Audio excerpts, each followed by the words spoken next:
যুক্তরাষ্ট্রের অর্থমন্ত্রী Scott Bessent Fox নিউজকে দেয়া এক সাক্ষাৎকারে বলেছেন, শনিবার রাতে ইরানের উপর যুক্তরাষ্ট্রের বৃহত্তম বোমা বর্ষণ কর্মসূচি পরিচালিত হবে। স্কট বেসেন্ট এ সময় জানান, মার্কিন এ হামলায় ইরানের ক্ষেপণাস্ত্র উৎক্ষেপণ কেন্দ্র ও ক্ষেপণাস্ত্র তৈরির কারখানাগুলো সবচেয়ে বেশি ক্ষতিগ্রস্ত হবে। তিনি আরও বলেন, এগুলোকে উল্লেখযোগ্যভাবে অকার্যকর করে দেয়া হচ্ছে। এ সময় বেসেন্ট ইরানের বিরুদ্ধে অর্থনৈতিক বিশৃঙ্খলা সৃষ্টির চেষ্টার অভিযোগ আনেন।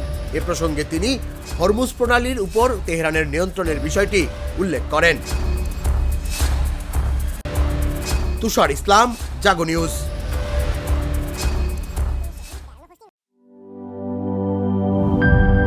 শিয়া বাটার ও ভিটামিন সমৃদ্ধ লিলি বিউটি সোপ, তারুণ্যময় উজ্জ্বল ত্বকের জন্য।